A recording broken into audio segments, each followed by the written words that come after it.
আপনার কাছে কি আদতেই মনে হয় যে বাংলাদেশের অন্তর্বর্তীকালীন সরকারের সকল উপদেষ্টাকে বৈষম্য বিরোধী ছাত্র আন্দোলন নিয়োগ দিয়েছে? ওনারা দায়িত্ব নিয়েছেন গণ অভ্যুত্থানের পরে বাংলাদেশকে একটা নতুন রাষ্ট্র পুনর্গঠনের দায়িত্ব নিয়েছেন। এই সমস্ত কথা বলে ওনাদেরকে প্রতিদিন কথা শুনতে হবে, না পারলে দায়িত্ব ছেড়ে দিবেন। প্রেস সচিব যেভাবে বলেছেন যে ওনাদেরকে সকল কিছুর ম্যান্ডেট দেওয়া হয়েছে, অ্যাজ ইফ সব ওনাদেরকে দিয়ে নো, মোটেই এটা না, মোটেই এটা না। মানুষকে কথা বলতে হবে এবং ওনাদের কথা শুনতে হবে। ঢাকা যাবে দেশে সোনালী পের সাথে।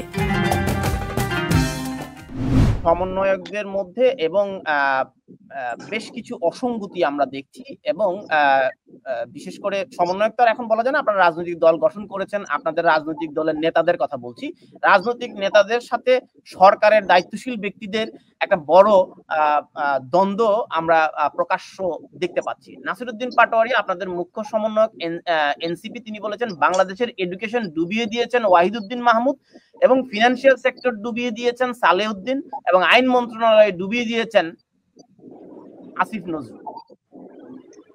তো আপনারা ওনাদেরকে উপদেষ্টা বানালেন, বানানোর পর এখন বলতেছেন এডুকেশন ডুবিয়ে দিয়েছেন ওয়াহিদুদ্দিন মাহমুদ, সালেউদ্দিন ফিনান্সিয়াল সেক্টর এবং আইন মন্ত্রণালয় ডুবিয়ে দিয়েছেন আসিফ নজরুল। আপনি কি একটু বলবেন আসলে? আচ্ছা, আপনাকে আমি একটা ছোট্ট করে, আপনি বেয়াদবি নেবেন না, ছোট্ট করে একটা পাল্টা প্রশ্ন করি। আপনার কাছে কি আদতেই মনে হয় যে বাংলাদেশের অন্তর্বর্তীকালীন সরকারের সকল উপদেষ্টাকে বৈষম্য বিরোধী ছাত্র আন্দোলন নিয়োগ দিয়েছে? যদি এটা আপনি মনে করেন কিংবা এই বাংলাদেশের মানুষ মনে করে, তাহলে আমার কোনো উত্তর নেই। কিন্তু আমি যেটা বলতে পারি সেটা হচ্ছে যে সবাইকে নিয়োগ মানে ছাত্ররা দেয়নি। ছাত্ররা ডক্টর মোহাম্মদ ইউনূসের নাম প্রস্তাব করেছে 5 তারিখ রাত্রে, যখন দেশে একটা মারাত্মক সংকট চলতেছে। সেই প্রস্তাবে সকল রাজনৈতিক পক্ষ এবং অন্যান্য স্টেক হোল্ডার যারা আছে তারা একমত পোষণ করেছে এবং ছাত্রদের প্রতিনিধি হিসেবে প্রথমে 2 জন, পরে আরেকজন গিয়ে 3 জন ছাত্রদের প্রতিনিধি হিসেবে, গণ অভ্যুত্থানের প্রতিনিধি হিসেবে তারা সরকারে ছিল। এরপর আবার একজন চলে এসেছে। এবং এর মানে মোটেই এটা না যে প্রত্যেকটা উপদেষ্টা আমাদের নিয়োগ দেওয়া। আমরা নিয়োগ দেওয়ার প্রথমত কোনো বৈধ অথরিটি নই, আমরা জাস্ট প্রস্তাব করেছি এবং এই প্রস্তাব বাংলাদেশের সকল রাজনৈতিক দলের পক্ষ থেকে এসেছে, আর্মি থেকে এসেছে, বিভিন্ন পক্ষ থেকে এসেছে এবং বিভিন্ন যাচাই বাছাই আলাপ আলোচনার ভিত্তিতে সকলের সম্মতিতে সরকারটা গঠিত হয়েছে। তো খুব স্বাভাবিকভাবেই এখানে ধরে নেওয়ার কোনো কারণ নেই যে এইখানে যারা আছেন তারা সবাই এনসিপি কিংবা বৈষম্য বিরোধী ছাত্র আন্দোলনের, মোটেই না। যেহেতু বৈষম্য বিরোধী, আপনি একটু বলেন না কারা নিয়োগ দিয়েছে? প্রত্যেক মানে এখানে যারা স্টেক হোল্ডার, যারা পাওয়ারের স্টেক হোল্ডার, প্রত্যেকের নিয়োগকৃত লোক এখানে আছে। এখন আপনি ধরে নেন কারা। আমরা যদি পাওয়ারের স্টেক হোল্ডার বলতে যাই, একটা রাষ্ট্রে পাওয়ারের স্টেক হোল্ডার কারা থাকে? একটা রাষ্ট্রে পাওয়ারের স্টেক হোল্ডার রাজনৈতিক দলগুলো থাকে।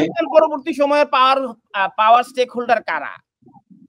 এটাই তো বললাম যে একটা রাষ্ট্রে রাজনৈতিক দলগুলো স্টেক হোল্ডার থাকে, সমাজে বিভিন্ন রকমের ধরেন সিভিল সোসাইটির মধ্যে একটা স্টেক থাকে, আপনার ধরেন ব্যুরোক্রেসিতে স্টেক থাকে,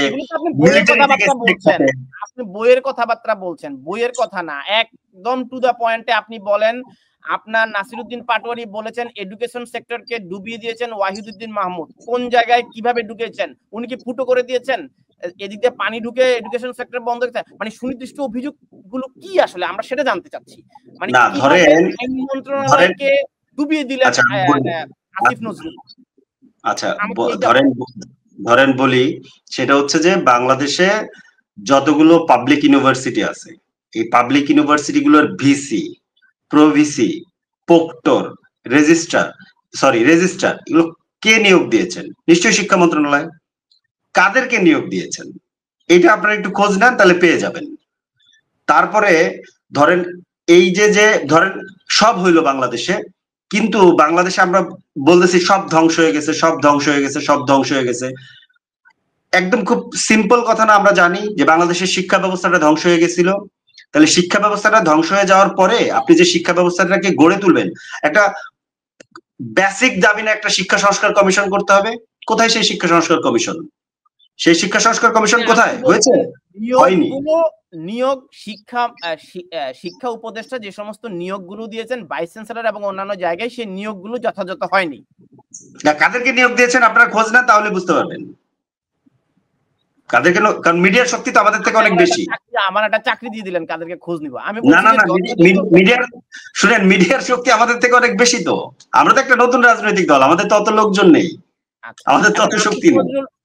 এখন আইন উপদেষ্টা আসিফ নজরুল কি বলেছে শুনবেন একটু? উনি বলেছেন, উনি বিএসএস মানে বাংলাদেশ সংবাদ সংস্থার ব্যবস্থাপনা পরিচালক মাহবুব মোর্শেদের একটা পোস্ট শেয়ার করে তিনি এটিকে সমর্থন করে বলেছেন, বিবদমান সকল পক্ষ একটা বড় কনফারেন্স রুম ভাড়া করেন, সেখানে সব সমান সময় ধরে প্রথম 2 দিন গালাগালাজ করুন, গালাগালি শেষ হলে ঘোষণা দিন যে গালাগালি শেষ হয়েছে। এই হচ্ছে আপনার আসিফ নজরুলের বক্তব্য। আপনারা কি তাহলে একটা রুম ভাড়া করবেন আসিফ নজরুল এবং সরকারের উপদেষ্টাদেরকে গালাগালি করার জন্য, এবং 2 দিন ধরে আপনারা গালাগালি করতে পারবেন সমান সময় ধরে? এই প্রস্তাব এগুলো খুবই স্কেপিস্ট কথাবার্তা। ওনারা দায়িত্ব নিয়েছেন গণ অভ্যুত্থানের পরে বাংলাদেশকে একটা নতুন রাষ্ট্র পুনর্গঠনের দায়িত্ব নিয়েছেন। এই সমস্ত কথা বলে ওনাদেরকে প্রতিদিন কথা শুনতে হবে, না পারলে দায়িত্ব ছেড়ে দিবেন। রাজনৈতিক আপনার রাষ্ট্রের দায়িত্ব না, এটা ছেলে খেলা না। উনি দায়িত্ব নিয়েছেন, ওনাকে প্রতিদিন কথা শুনতে হবে, প্রতিদিন কথা শুনে তারপরে দায়িত্ব পালন করতে হবে। প্রবলেম হোক বা না হোক, মানুষ কথা বলবে, আপনাকে কথা শুনতে হবে। এগুলো স্কেপিস্ট কথাবার্তা, এগুলোকে ইয়ে করার কোনো কারণ নেই। এগুলো শুনতে খুব মজা লাগে, সুশীল কথাবার্তা, যে আপনারা গালাগালি করেন। মানুষ কথা বলবে, রাজনৈতিক দলগুলো কথা বলবে, এটার মধ্য দিয়ে ওনারা ওনাদের দায়িত্ব পালন করবেন। দিস ইজ রাষ্ট্র। বাংলাদেশ এখনো এরকম বাংলাদেশে এখানে এখনো কোনো ব্যস্ত হয়ে যায় নাই যে বাংলাদেশে আপনার কেউ কোনো কথা বলবে না আর ওনারা শুধু চালাইতে থাকবেন। এটা হবে না। প্রেস সচিব যেভাবে বলেছেন যে ওনাদেরকে সকল কিছুর ম্যান্ডেট দেওয়া হয়েছে, অ্যাজ ইফ সব ওনাদেরকে দিয়ে, নো, মোটেই এটা না। এখানে প্রত্যেকে কথা বলবে, প্রত্যেককে প্রতিদিন জবাব দিয়ে। কারণ আমরা হাসিনার আমলে দেখেছি কোনো প্রশ্ন করা যেত না, কথা বললে ইভেন ফেসবুকে পোস্ট দিলেই ধরেন জেলে ঢুকিয়ে দেওয়া হতো, ইসরায়েল নিরাপত্তা মামলা দেওয়া হতো। এখন এটা চলবে না। এই যে মাহবুব মোর্শেদ সাহেব, এই যে বাসসের যিনি, উনি কি এই সরকার এই 5ই আগস্টের পরে জয়েন করেছেন না তার আগে জয়েন করেছেন? আমি মাহবুব মোর্শেদের কথা বলছি না, এটা আসিফ নজরুলের। আমি জাস্ট বলছি, আমি তানভীর সাহেবকে বলছি, যার 5ই আগস্টের পর জয়েন করেছেন, তো পরে জয়েন করেছেন, তাই না? তো তার স্ট্যাটাসটাই আবার শেয়ার করেছেন উনি। জি, আচ্ছা, কেউই তাহলে কথা শুনতে রাজি না, এই তো কথা, ব্যাপারটা সেরকম, তাই তো?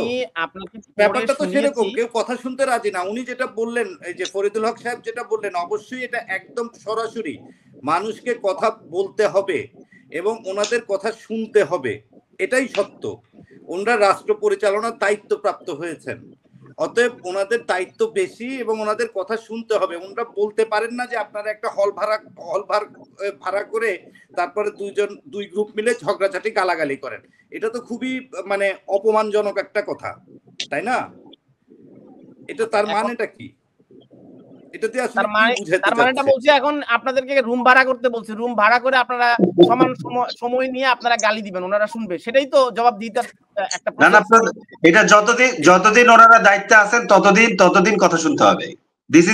কারণ বাংলাদেশ এখনো ওরকম জায়গা হয় নাই। এবং আমরা যে রাজনৈতিক দল করেছি, আমরা রাজনৈতিক দল করা মানে হচ্ছে আমরা জনগণের দায়িত্ব নিতে চাই, এটা অ্যাপেয়ার করেছি। আমাদেরকে প্রতিদিন প্রতি মুহূর্তে গালি শুনতে হয়, ঠিক আছে? আমাদের নিরাপরাধ ওই অর্থে, ধরেন আমাদের অনেকেরই পরিবারের কেউ রাজনীতি করাকে সমর্থন করে না। আমরা পরিবারের কথার বাইরে গিয়ে রাজনীতি করি, কিন্তু আমাদের মানে কাজ করি বা না করি, আমাদের এই অবস্থান নেওয়ার কারণে আমাদের পরিবারকে প্রতিদিন গালি শুনতে হয়। সো এই গালি শুনতে হবে, এই গালি শুনে আপনাকে মানুষের জন্য কাজ করতে হবে। This is politics. বাংলাদেশ এখনো কোনো বেস্ট হয়ে যায়নি, এটা এখনো একটা জঙ্গল আছে, এটা আমাদেরকে রাজনীতিকে আপনারা গালির একটা চারণ ক্ষেত্র তৈরি করতে চান কিনা? না, প্রশ্নই আসে না। সেজন্যই তো লড়াই, সেজন্য তো গণ অভ্যুত্থান।